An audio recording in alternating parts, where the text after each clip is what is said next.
Alhamdulillah antusias masyarakat khususnya di Sumatera Utara yang masih ada karena dia tahu persis bahwa museum ini adalah tempat pendidikan, tempat rekreasi, tempat mengumpulkan benda-benda digunakan oleh para pendahulu kita dulu, dan di samping dia membawa anak-anaknya sebagai tempat rekreasi di Museum Perjuangan TNI.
Masih buka bang? Udah lagi deh. I got you come back, and I want you go from my life,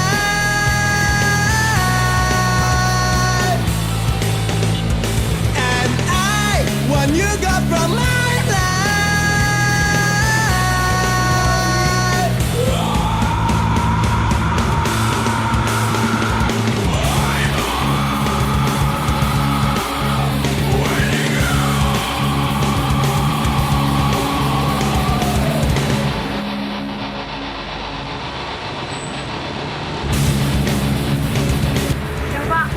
Siap. Ada yang bisa kita bantu deh? Pak, benar ini museum pak? Ya benar, ini adalah Museum Perjuangan TNI. Pak, saya boleh masuk pak? Ya, silakan deh.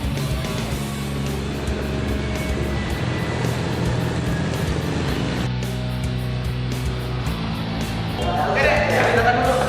Iya pak.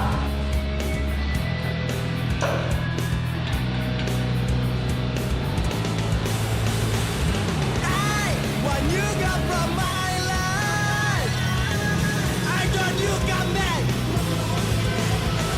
and I when you got from my life, I got you come back, and I when you got from my life,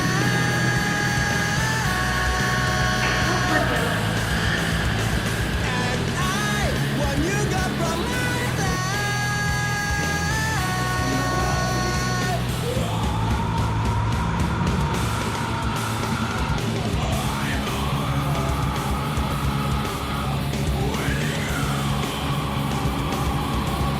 Udah apa ini?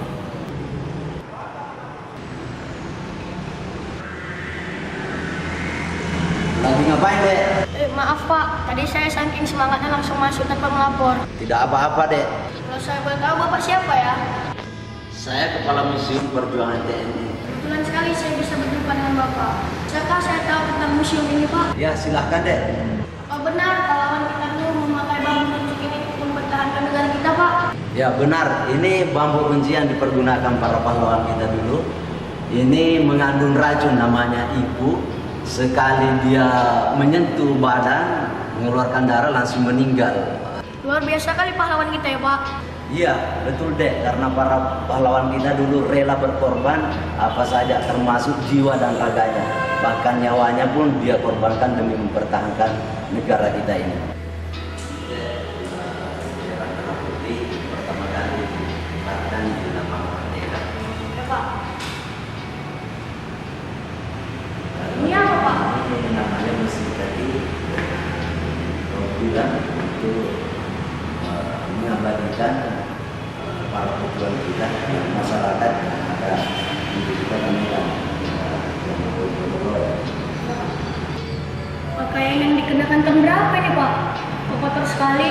Ya, ini pakaian seragam yang dipergunakan para pejuang kita dulu pada tahun 1945 sampai tahun 1946 untuk melawan penjajah di Sumatera. Baju siapa nih Pak? Masih ada pemiliknya sekarang Pak?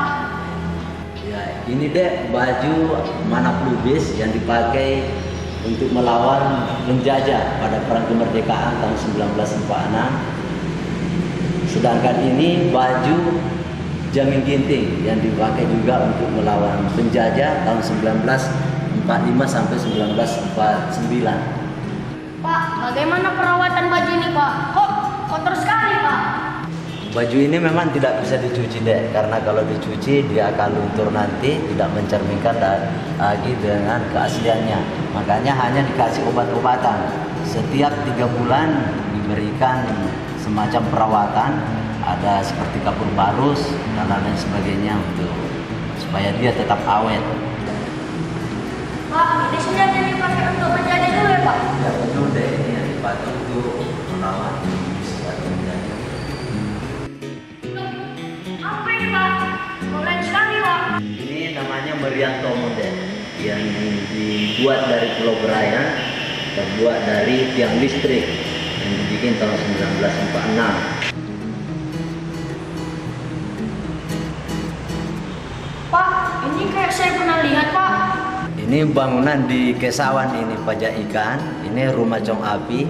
Bangunan ini sekitar tahun 90-an ini. Pak, berarti gambar-gambar ini semua Pak wajah kota Medan dulu ya Pak? Betul deh, ini wajah kota Medan zaman tempo doloe tahun 1920-an ini. Rumah Cong Api, di mana kita lihat bahwa di situ masih tampak kendaraan yang tidak modern, dalam artian itu masih ada dokar dan lain sebagainya, sepeda didominasi oleh sepeda dan pejalan kaki. Loh Pak, benda ini digunakan untuk apa ya Pak? Ini benda yang digunakan oleh para pejuang kita dulu sebagai alat medis. Ini lebih modern karena waktu itu belum ada alat yang terbuat. Pak, ini benda zaman dulu yang digunakan untuk perang ini Pak?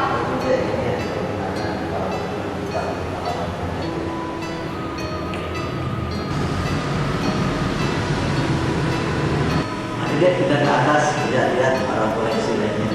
Ada lagi yang ada Pak? Ya, banyak di atas.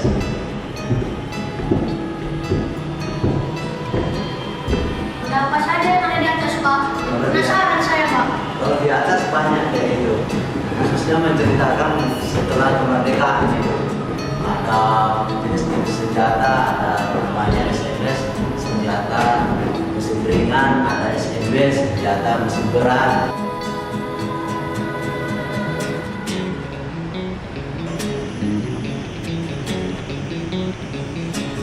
Wah, luar biasa sekali Pak koleksinya Pak. Itulah yang ada deh, yang kita harus pertahankan karena ini adalah barang-barang para pejuang kita yang dititipkan di sini kita lawan. Pak, kenapa benda-benda ini tidak bisa dipegang Pak? Atau masih aktif benda-benda ini semua Pak? Senjata-senjata ini deh tidak boleh dipegang karena nanti kalau dipegang nanti berkarat, kemudian senjata ini sebagian tidak aktif lagi karena mengingat faktor keamanannya untuk pengunjung. Pak, senjata yang mana yang sering dipakai pejuang waktu melawan penjajah?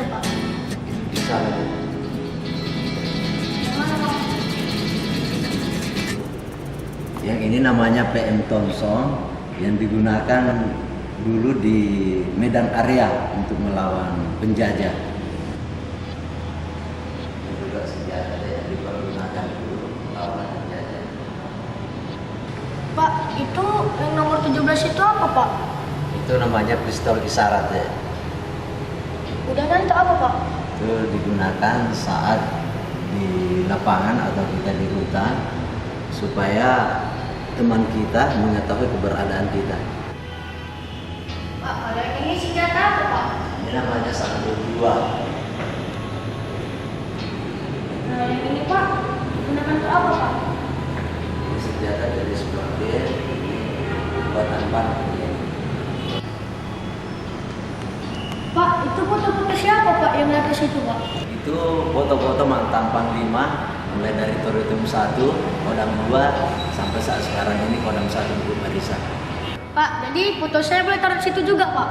Ya, kalau adek memang bersungguh-sungguh untuk menyimpan foto adek di situ harus jadi Panglima. Jadi mulai saat sekarang harus belajar supaya bisa nanti masuk jadi tentara, kemudian akhirnya nanti mengembang karir sampai jadi Panglima, barulah fotomu juga digantung di situ.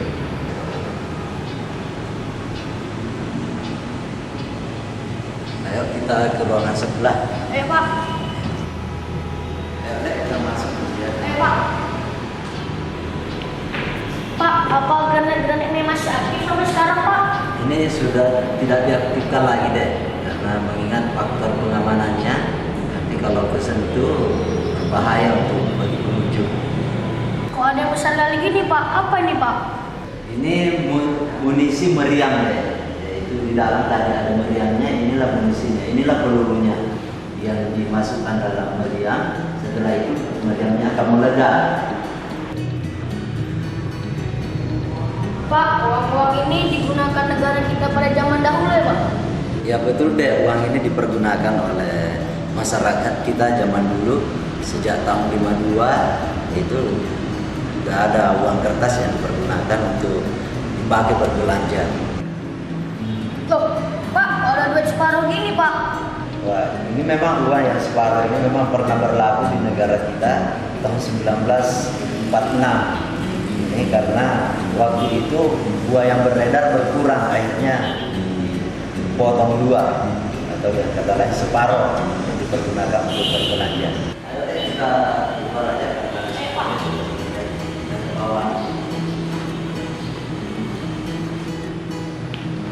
Wah, Pak, bangunan ini sangat bagus sekali ya, Pak. Apa bangunan ini bangunan pejuang kita dulu ya, Pak? Ya ini memang bangunan sangat bagus karena ini bangunan Belanda, dibikin tahun 1920-an ini deh. Jadi sangat kokoh. Pak, jadi bangunan ini sangat asli sekali ya, Pak? Betul deh, ini bangunan masih asli. Makanya sampai saat sekarang ini pemerintah Sumatera Utara sudah mengeluarkan perda bahwa bangunan yang bersejarah itu harus dilindungi. Ya udah kita turun ke bawah. Pak. Hati karena ini. Iya, Pak. Pak, ini terbuat dari apa nih, Pak? Ini kayu jati.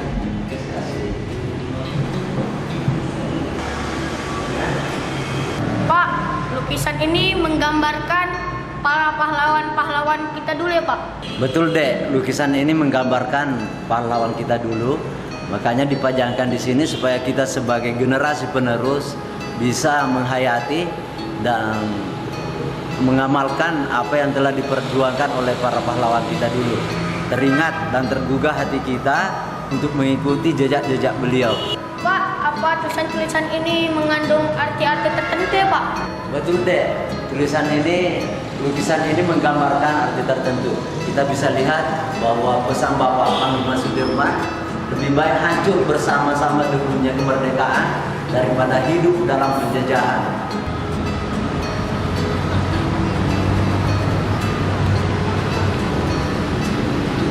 Pak, itu apa, Pak?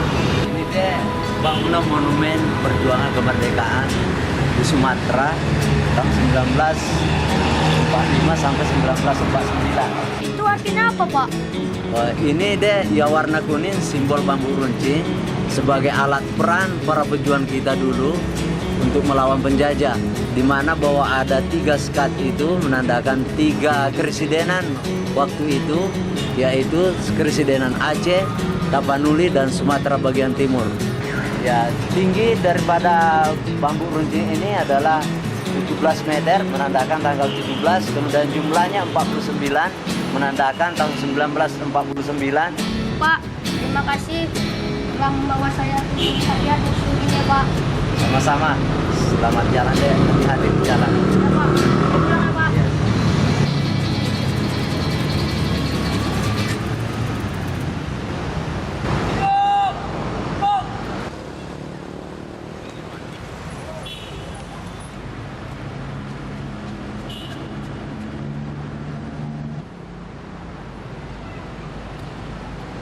Haji kenapa terlambat? Maaf Kak, Aji kesiangan bangun ya Kak. Tapi kan Haji udah janji sama kakak. Hari ini kan Haji mau pesan ke kakak. Kenapa terlambat? Maaf Kak, Aji berjanji. Ya sudah, Haji silakan masuk ke dalam barisan.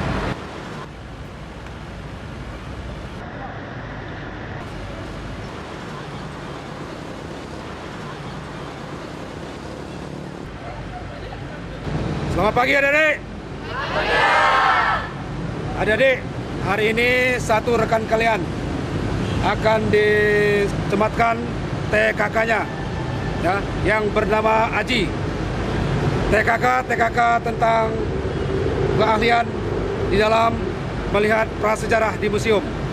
Ya, mudah-mudahan kalian juga termotivasi untuk menyelesaikan TKK yang adik-adik diujikan nanti. Kepada pimpinan regu, Aji supaya dibawa ke depan. Silakan.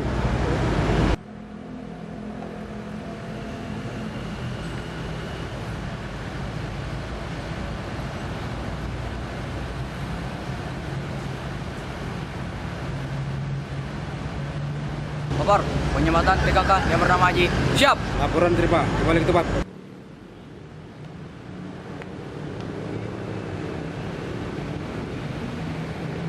Haji, benarkah kamu sudah menyelesaikan TKK kamu? Siap.